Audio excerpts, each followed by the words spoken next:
No niin, tervetuloa kaikille Skenaariot haltuun webinaariin. Näin valmistaudut vuoteen 2026. Me aloitetaan jokainen webinaari tällä samalla peruskertauksella, kun Sanna sanoikin, että aika moni on tässä semmoinen, joka on ollut aikaisemmissa webinaarissa mukana, mutta kaikki ei. Niin on tärkeää, että me ymmärretään niin kuin peruskäsite samalla lailla. Eli ensin, että mikä on strategia? Ja strategian määritelmä, meillä on 2 määritelmää tässä. Ensimmäinen määritelmä on niin, että strategia on suunnitelma siitä, mikä on juuri kyseiselle yritykselle paras tapa menestyä tulevaisuuden kilpailussa valitsemassaan liiketoiminnassa. Ja sitten kun tämä vähän purkaa ydinasioita tästä määrittelystä, niin juuri kyseiselle yritykselle paras tapa. Eli hyvään lopputulokseen on paljon erilaisia reittejä. Ja samalla toimialallakin on hyvin erilaisia tapoja menestyä. No sitten menestyminen, eli mitä menestys tarkoittaa meille? Eli menestyshän tarkoittaa jokaiselle yritykselle hyvin erilaisia asioita. Ja sen takia, kun katsoo yrityksiä ja miten ne on rakennettu, niin sehän rakentuu sen mukaan, mitä omistajat haluavat sillä yritykseltä niin kuin saavuttaa. Toiset haluaa valtavaa kasvua, että se menestys tarkoittaa sitä. Toiset haluaa kannattavuutta ja kolmannet haluaa luoda unelmien työpaikan ja mitä se ikinä onkaan. Eli menestys tarkoittaa hyvin erilaisia asioita erilaisille yrityksille. Ja sitten vielä valitsemassaan liiketoiminnassa. Ja tässä tullaan siihen kysymykseen, mitä Jobs itse asiassa kysyi toistuvat itseltään nämä 3 kysymystä. Eli missä liiketoiminnassa me ollaan mukana, missä liiketoiminnassa olemme oikeasti mukana, ja sitten se, kaikki nämä on strategiakysymyksiä, mutta vietää tulevaisuuteen katsominen, että missä liiketoiminnassa meidän tulisi olla mukana. Eli strategia on näiden määrittely, ja toinen tapa sitten määritellä sitä vielä simppelimmin on niin, että ymmärretään missä ollaan nyt, eli suunnistaan lähtöpiste on selvä. Paikannan itseni kartalla tähän hetkeen ja tähän paikkaan. Tiedetään, minne halutaan mennä sitten.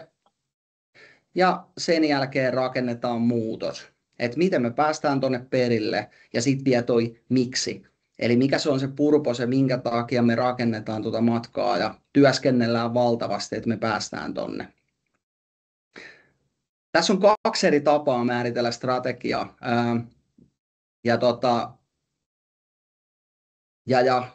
Me uskotaan simppeleihin asioihin ja me uskotaan siitä, että jotta me pystytään keskustelemaan jostain asiasta yhdessä, niin se pitää ymmärtää yhteisellä tavalla. Ja mä uskon, että tämä kuva ainakin kiteyttää sitä. Jos joku keksii muuten, että voi vielä simppelimmin kuvata, niin voi lähettää mulle jonkun kuvakaappauksen tai tekstin pätkän, niin otan innolla vastaan ja laitan tonne, että olen saanut teiltä sen. Mutta strategia tosiaan se suunnitellaan 3-5 vuodeksi, mutta se on aina voimassa toistaiseksi.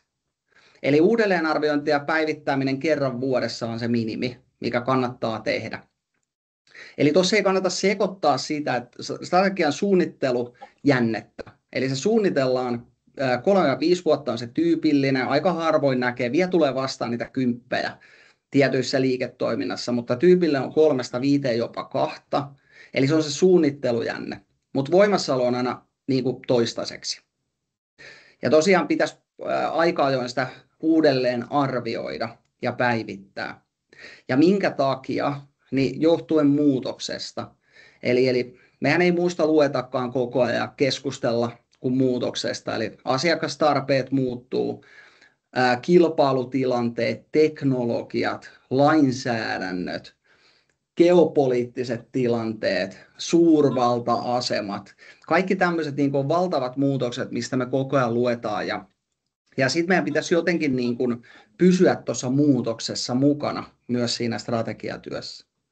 Ja tässä on niin kuin se perinteinen strategia, että jos me tehdään se vaan 3-5 vuoden välein, Että me ei niin kuin päivitetä sitä tai uudelleenarvioida sitä välissä, niin se tarkoittaa tätä. Eli me pistemäisesti reagoidaan tosi vahvoilla liikkeillä. Ja toi niin kuin se perinteinen tapa tehdä strategiaa, sitten se modernimpi tapa tehdä, että reagoidaan ketterästi siihen muutokseen koko ajan. Ja tämä ei koske pelkästään strategiaa, tämä koskee tai strategian sisällöllistä uudistamista. Se koskee myös strategian toimeenpanon ketterää mallia. Mutta se on toinen aihe sitten taas se toimeenpano, se OKR on se meidän malli ja siitä löytyy omat sisällöt ja webinaarit. Sitten meidät asiantuntijat esitellään, eli mun nimi on Veikko Törrönen, olen Creapalin perustaja ja mun motto on, että mikään kompleksinen ei toimi käytännössä. Ja sitten mulla on täällä kollega Sanna mukana.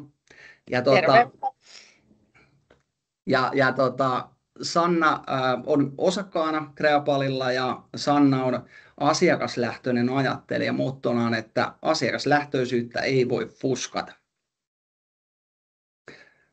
Ja muutama sana meistä yrityksenä, eli palvelua. Mehän tehdään oikeastaan ainoastaan 2 asiaa nykyään. Eli me tehdään strategiaprojekteja, jossa me autaan siis strategian uudistamisessa ja tai toimeenpanossa OKR-mallilla. Ja sen lisäksi me tehdään tämmöisiä strategiapäivissä ollaan mukana. Eli se tarkoittaa sen päivän fasilitointia, puheenvuoroa tai sitten tuo strategian päivitystä. Siinä tulee sen niin kuin valmisteluja vähän enemmän. Mutta näitä 2 asiaa me tehdään ja tosiaan 17 ollaan perustettu ja business-jargonia 0% koitetaan puhua. Eli jos tänään jäädään kiinni jargonista, niin kertokaa. Eli pyritään välttämään sitä, että puhutaan niin kuin suomeksi asioita, ei vaikealla akateemisella kielellä. Tosiaan toimareista suosittelee vuodesta 2022 alkaen tasan 100 pinnaa, koskee siis projekteja. Eli jos on joku yksittäinen puheenvuoro tai työpaja, niin se on ihan mahdoton saada, koska joku ei tykkää meikäläisen kaljusta tai Sannan huulipunasta, niin me ei voida saada siitä 100 pinnaa, mutta projekteissa me saadaan. Sitten kun tutustutaan enemmän ja päästään oikeasti tekemään töitä, niin niistä me ollaan saatu. Mutta se meistä, eli hypätään itse tai syvemmälle päivän aiheeseen, eli strategiaprosessin vaiheet. Käydään ensin läpi nämä vaiheet, jotta saadaan kiinni se, että mihin vaiheisiin keskitytään, mistä tänään puhutaan. Eli me ajatellaan strategiatyötä 4 vaiheen kautta. Ensin on ymmärrysvaihe, joka kiteytyy siihen, että ymmärretään, että miksi ollaan menestytty tähän asti ja miksi ei olla menestytty vieläkin paremmin. Sitten on olemassa näkemysvaihe, joka kiteytyy siihen, että tunnistetaan, että mitkä on meidän menestykseen merkittävimmin vaikuttavat lähtökohtaolettamat. No sitten on se itse strategisten valintojen vaihe, että valitaan se, että miten erilaistutaan, erottaudutaan ja luodaan kilpailuetua. Ja nämä 1-3 on sitä strategian niin kuin sisällöllisen uudistamisen vaihetta. Ja sitten tulee se vaikein osuus, eli se toimeenpano, joka kestää siis sen koko strategiakauden, ja vastataan kysymykseen, että miten tämä strategia sitten viedään arkeen. Ja tänään on aiheena skenaariot sekä strategian päivitys, eli puhumme nyt vaiheista 2, jossa se näkemys luodaan, ja puhumme lisäksi vaiheesta 3, eli sen strategian päivittämistä. Näistä 2 niin kuin vaiheesta puhutaan tänään. Eli nyt tuolla oikea yläkulmainen näyttää, mistä nyt puhutaan. Eli näkemysvaiheesta nyt puhutaan ja siellä näkemysvaiheessa luodaan skenaariot. Ja mitä nämä skenaariot ovat? Niin skenaariot on siis vaihtoehtoisia kuvauksia siitä, mihin suuntaan yrityksen toimintaympäristö, asiakastarpeet, markkinat voi kehittyä tulevina vuosina ja millä tavalla. Eli toki tuossa on muitakin muuttujia kuin noi pelkästään. Eli se on käytännössä vaihtoehtoiset kuvaukset siitä, että mihin suuntaan tulevaisuus muuttuu suhteessa yritykseen. Mutta noin ne tyypilliset, eli toimintaympäristö, asiakastarpeet ja markkinat. Niihin ainakin skenaarioissa tulee vastata. No, miksi skenaariotyötä kannattaa tehdä? Tässä on 6 kohtaa nostettu, eli ykkösenä se, että haastetaan oletuksia ja ajattelumalleja tulevaisuudesta. Eli meillä on kaikilla olemassa erilaisia niin kuin ajattelumalleja tulevaisuuden suhteen, ja toisella ne voi olla hyvin vaikka dystopisia liittyen tähän aikaan ja kaikkeen, jos lukee tietynlaista uutisointia. Ja toisella voi olla taas ihan nyt ääripäät, että todennäköisesti tulevaisuus on samanlaista kuin tämä viimeiset 5 vuotta, että se näkee ikään kuin jatkumona. Eli haastetaan näitä niin kuin ajattelumalleja yhdessä, että millainen se tulevaisuus niin kuin voisi olla. No sitten 2, puretaan epävarmuutta hallittavaan muotoon, koska kukaan ei tiedä, ei edes skenaariotyön jälkeen, että mikä on totta tulevaisuus, se on täysin mahdoton ennustaa, mutta puretaan sitä epävarmuutta hallittavaan muotoon, eli muodostetaan yhteistä näkemystä siitä, millainen se tulevaisuus on. No tunnistetaan totta kai uusia mahdollisuuksia. Eli tunnistetaan asioita, joita ei olla nähty aikaisemmin, josta löytyy potentiaalisia uusia niin kuin liiketoimintamahdollisuuksia, tai ainakin päästään arvioimaan niitä. Parannetaan reagointikykyä. Eli silloin kun ollaan tehty skenaariot ja ollaan havaittu, että tämä itse asiassa saattaa mennä tohon suuntaan, niin vaikkei siitä tehtäisikään mitään plänejä sen, että jos tapahtuu näin, toimimme näin, niin kuitenkin se ei ole pelkästään, että on tunnistettu ja ajateltu sitä, helpottaa sitä, että osataan reagoida siinä tilanteessa, mikäli joku niistä skenaarioista lähtee toteutumaan, koska se on kerran jo käyty läpi ja siitä on se on jo niin kuin käsitelty kerran. Tunnistetaan ristiriitoja ja tehdään niistä näkyviä. Eli ristiriitoja koskien siitä erilaisia ajattelutapoja esimerkiksi johtoryhmässä, hallituksessa, asiantuntijoiden välillä. Ja tehdään niistä näkyviä. Ja toi tietysti tärkeimpänä, eli synnytetään yhteinen näkemys siitä tulevaisuudesta.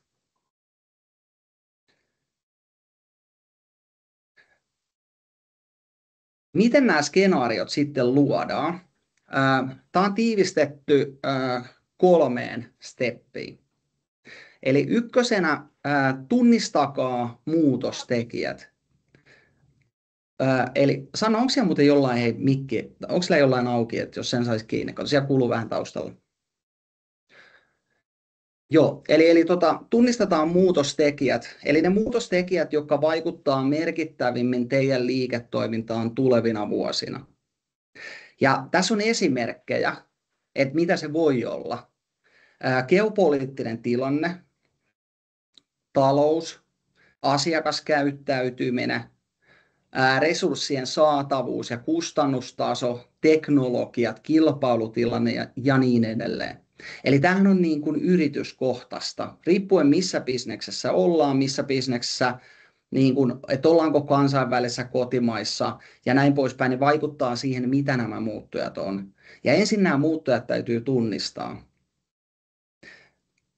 Kun nämä muuttujat on tunnistettu, seuraavana arvioikaa näiden muutostekijöiden kehitystä. Ja tähän kehitykseen tai tähän arviointiin kannattaa osallistua niin kuin ei ainoastaan johtoryhmä, vaan hallitus ja mielellään myös toimialan asiantuntijoita, jolloin saadaan sitä niin kuin yrityksen ulkopuolista objektiivisempaa näkemystä siitä kokonaiskehityksestä. Ja käytännössä siinä, kun ykkösessä on noin muuttujat tunnistettu, niin tässä kakkosessa arvioidaan sitä, että kehittyykö se teille niin kuin edulliseen suuntaan vai epäedulliseen suuntaan. Ja sitten kun tämä on tehty, niin sen jälkeen pystytään luomaan ne skenaariot. Ja niissä skenaarioissa on tarkoitus yhdistää nämä valitut muutostekijät erilaisilla tavoilla. Eli ei radikaaleja mutta keskenään riittävän erilaisia tulevaisuuskuvauksia.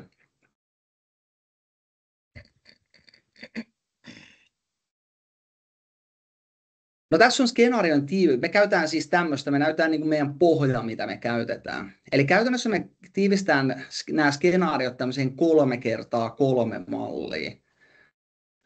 Eli eka sijaan asioita koskien toimintaympäristöä. Eli mikä niin kuin makrotoimintaympäristössä niin kuin laajemmin, minkälaisia muutoksia siellä tapahtuu. No sitten on asiakkaat, eli mikä on asiakastarpeissa tapahtuvia, asiakkaiden odotuksissa, asiakastarpeissa tapahtuvat muutokset.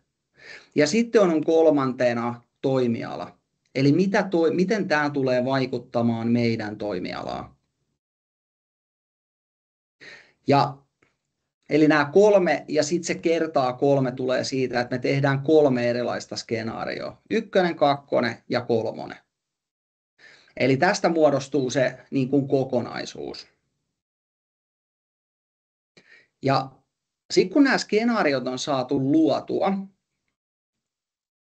niin niiden tavoitteena siis ei ole arvailla, että mikä näistä skenaarioista nyt toteutuu, vaan ymmärtää, mitä ne kertoo yhdessä. Eli niin tämä on aika usein, me käydään tämä niin kuin keskustelu. Kun nämä skenaariot on tehty, niin jollain on joku suosikki. Toi 2 on suosikki ja sitten ruvetaan puhua siitä 2. Tai kysytään suoraan, että onko tämä, niin kuin, että tämä 2 vaikuttaa, että tämä on tämä meidän juttu. Mutta se ei ole se niin kuin juttu, vaan se on niin kuin oleellista nimenomaan tunnistaa, mitä ne kertoo yhdessä.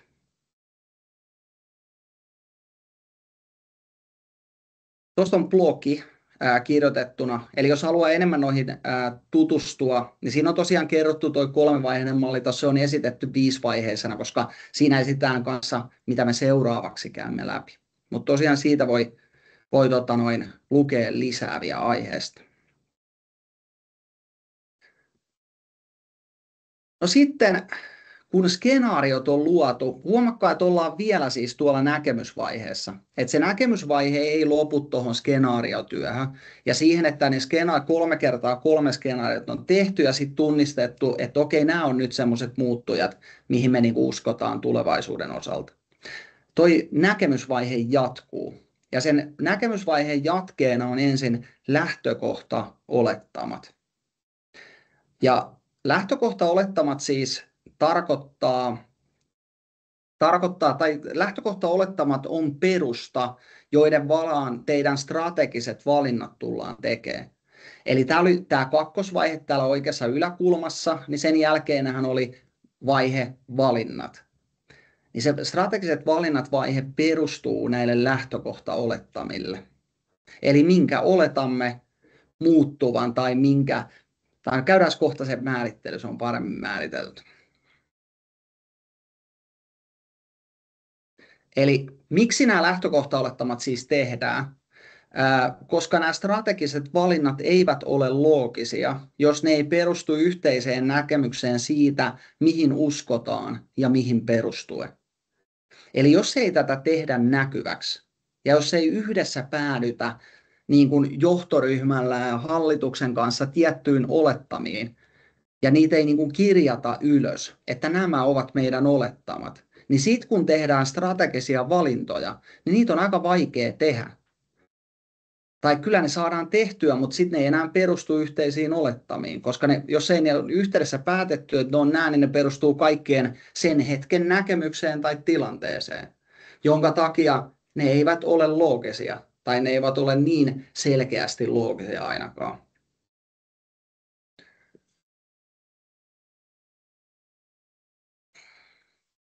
Eli uudelleen arvioikaa teidän lähtökohtaolettamat. Ja ykkösenä, eli uudelleen arvioikaa haasteet. Eli miksi ette ole menestyneet vieläkin paremmin. Tämä on semmoinen kohta, kun käydään täällä oikea yläkulma, koska ollaan tässä näkemyksessä. Niin nyt me tässä ykköskohdassa, mitä me käydään läpi, niin me hypätään tuonne nykytilaan. Eli me hypätään sinne nykytilaan ja sieltä me tunnistetaan, kun me vastattiin siihen 2 kysymykseen. Miksi olemme menestyneet tähän asti ja miksi me ole menestyneet vieläkin paremmin. Niin me lainataan nyt sieltä tämä kysymys. Miksi emme ole menestyneet vieläkin paremmin? Ja tyypillisesti miksi olla menestytty, niin ne koskee niin kuin tarjoamaa kilpailutilannetta, markkinointia, myyntiä, asiakas- ja työntekijäkokemusta, jne. Siellä on paljon erilaisia asioita, tietysti riippuu täysin yrityksestä. Mutta tuossa kohtaa nyt lainataan sieltä nykytilasta noita haasteita. Ja tämän jälkeen hypätään niihin skenaarioihin. Eli kun tunnistettiin mikä muuttuu ja millä tavalla, niin vastataan tai ymmärretään se, että mitä nämä skenaariot kertoo yhdessä. Eli koskien tulevia asiakastarpeita, tulevaa kilpailukenttää, koskien teknologioita, työvoiman saantia ja niin poispäin.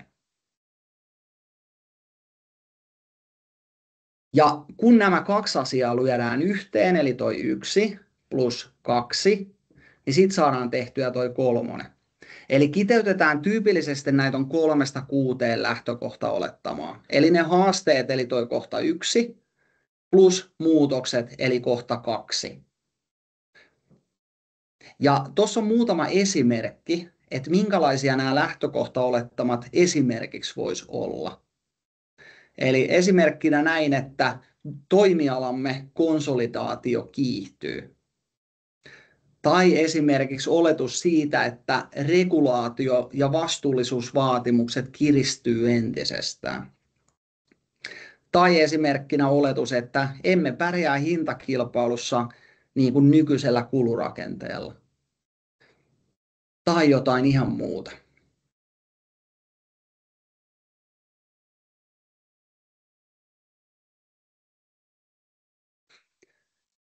Ja miksi tämä on niin tärkeää? Tämä on siis valtavan tärkeää, että nämä on tehty hyvin, nämä lähtökohtaolettamat, koska näistä vääristä oletuksista tehdyt strategiset valinnat maksaa kaikista eniten. Tarkoittaa siis sitä, että kun me ollaan tehty ne strategiset valinnat, ja niitähän mukaan me lähdetään muuttamaan sitä liiketoimintaa, koska strategiahan on muutoksen väline. Sehän kertoo, mitä muutamme. Jos me lähdemme muuttamaan, tekemään strategisia valintoja perustuen vääriin oletuksiin, niin ne on tyypillisesti aika kalliita.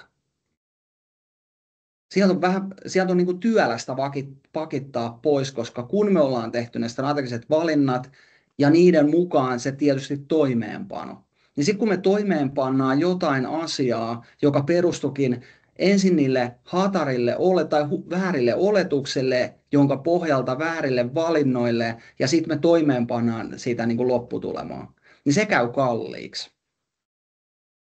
Eli tähän kannattaa käyttää aikaa, että saa ne lähtökohtaolettamat hyvin selkeäksi, että mihin yhdessä uskomme.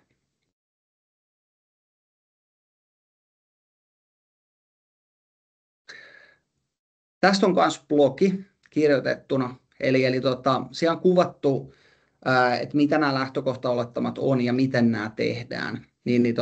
Sanna laittaa tulee siitä myös linkkiä, niin pääsette lukemaan sitä ajatuksen kanssa.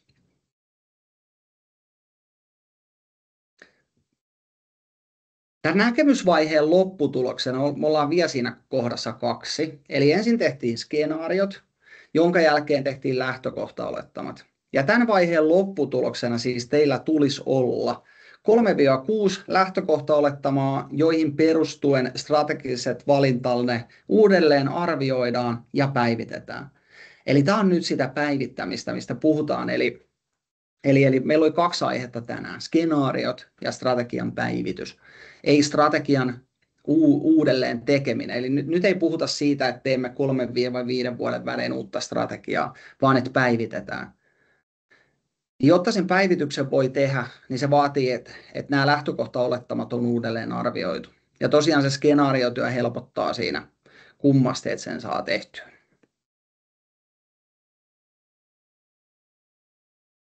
No nyt siirrytään tänne 3, eli tähän kohtaan valinnat. Eli nyt kun näkemys on selkeä, niin sen jälkeen mennään siihen, että miten tämä strategian päivitys tehdään perustuen siihen lähtökohtaolettamiin, jotka kiteytettiin. Eli strategian päivittäminen, päivittäkää teidän strategiset valinnat ja tyypillisesti muuttuvat elementit siitä strategiasta. Ja tämä tietysti on hyvin yrityskohtaista, että mikä on tyypillisesti muuttuva elementti, mutta tyypillisesti on tällainen, että se on must-win battlet, eli ne puhutaan myös nimillä strategiset painopistealueet tai strategiset teemat tai millä nimellä puhutaankaan. Mutta ne niin kuin valinnat, tyypillisesti 3-5 tärkeintä tunnistettua osa-aluetta, jonka kautta se strategia saadaan toteutettua. Eli must-win battle kannattaa uudelleen arvioida, sit kun on päivitetty lähtökohtaolettamat. Totta kai KPI-mittarit. Sitten kun on niin kuin päivitetty olettamat, niin katsotaan myös KPI-mittareita. Mutta totta kai kaikki muutkin elementit. Eli mikäli on tarpeen. Et tyypillisesti siellä strategiassa niin kuin staattisimpia elementtejä on arvot. Tyypillisesti päivityksen yhteydessä ei uudelleen arvioida arvoja, mutta voi tehdä niin, mikäli on tarpeen. Tai sijaan staattisempaa visio, että mikä se meidän niin kuin strategiakauden tahtotila on, tai kun visio voi olla pitempi, että mikä se meidän pidemmän aikavälin visio.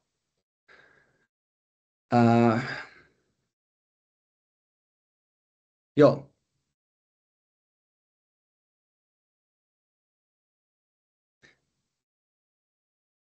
Ja sen jälkeen konkretisoikaa, mitä strategia tarkoittaa vuonna 2026. Eli kun te olette päivittäneet sen teidän strategian, niin sen jälkeen lähdetään purkaa sitä. Eli vuodelle 2026, eli 3-5 tärkeintä tavoitetta yritys- ja tiimitasolla.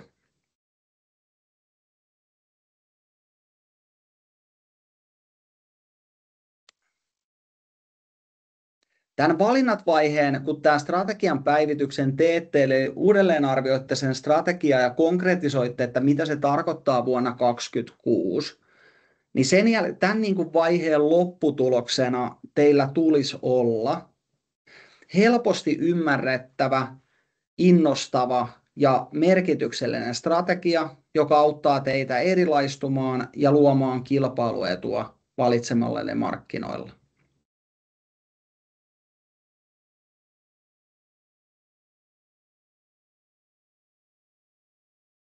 Jos haluatte jutella lisää aiheista, tai jos ei me olla jo linkkarikavereita, niin siinä on mun ja Sanna nimellä tietysti me löydetään LinkedInistä ja sitten jos haluatte jutella, niin voidaan ottaa tapaaminen. Meillä on se 30 minuutin tapaaminen, niin voidaan semmoinen ottaa me oltiin tänään tyypillistä nopeampia, eli nyt on kiitetään siis teitä kaikkia, että olitte tässä mukana ja otetaan kohta se keskustelua ja kysymyksiä ja keskustelua, mutta Sanna voisi tässä kohtaa sammuttaa tämän nauhoituksen.